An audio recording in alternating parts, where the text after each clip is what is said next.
Hey, listen up. No one else is saying it, so I'ma say it.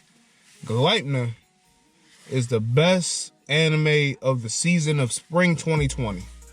Now, it's gonna be a lot of people that say it's not the anime of the season. There's a lot of reasons why they could say that. They could say no because, the fan service. They could say a numerous amount of things to why the show is not. But the reason it is because out of all the shows in this, of course there were some shows that were pushed back during the season, like Sword Art and ReZero got pushed back.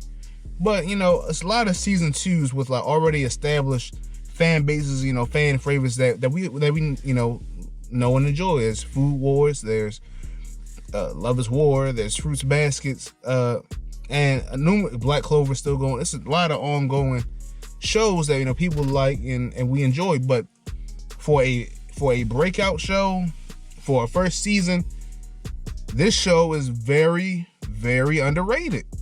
I'm not gonna lie to you guys. One reason I think it's underrated is because it's a Funimation exclusive. When I was reading, in the winter, I was reading for the spring shows. I was like, the concept for Gleipnir is great. I want to check it out. But it was exclusive to Funimation.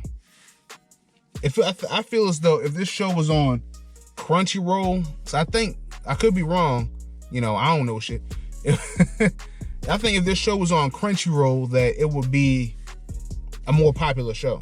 So I think I could be wrong, but I think Crunchyroll has more users than Funimation. But I think Funimation has like a deeper catalog. I think that's the switch around. But Crunchyroll usually has stuff that's up to date. But yeah, I think if this show had the audience that Crunchyroll has, or the members that Crunchyroll has, that this show would be more of a in the discussion. I think when Funimation, because Funimation is trying to build their cloud up, because I could have sworn last year they were sharing the same titles, or they had struck a deal or something like that. But Funimation is trying to up their clout in the anime game. That's what they do, and I guess they're not looking to sell themselves out or whatever. But so I think if a show is an exclusive for Funimation at this point, if a show is a Funimation exclusive, then the show has to be a banger, because they're going all out for these because they're trying to gain audience. I subscribed to Funimation this year just because I wanted to review Love is War, and I couldn't review Love is War without a Funimation subscription. So I was like, fuck it, I'll bite the bullet and pay the cool little $7. So they're getting a lot of new people because they got a lot of mainstays over there. Well, they don't have a lot. They got Love is War over there. People fuck with that show, so they probably just got a huge boom off of that. But if Gleipnir was on Crunchyroll, man, that shit probably would have took off. So do I think it's the best show of the season? I do. Is it better than Fruits Basket? Maybe the plot not, but it's more entertaining than Fruits Basket. Of course, two different shows, right?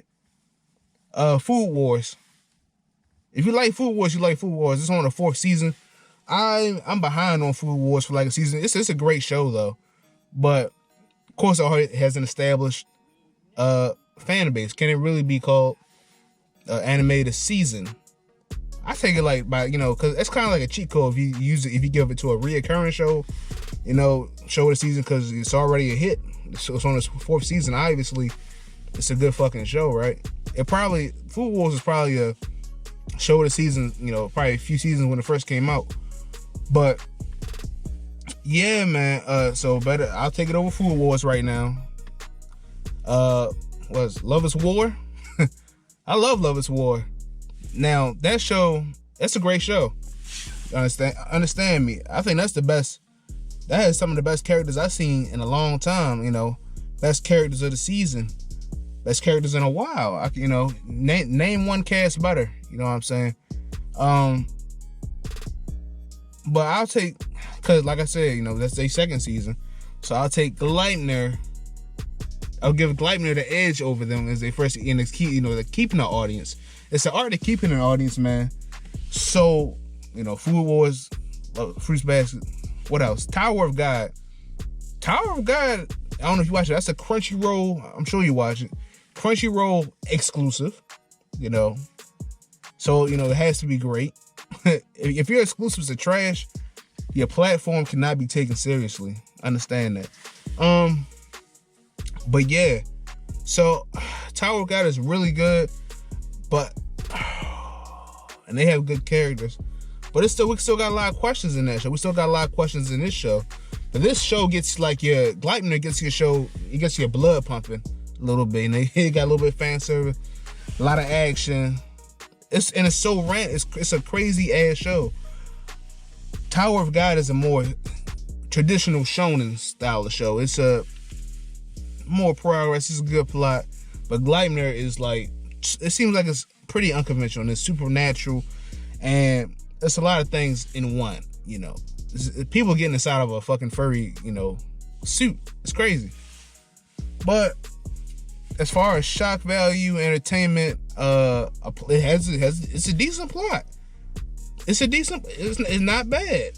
I'm not mad at it. Characters and world building. I would say Gleipnir is the show of the season. But let's go ahead and get into this review.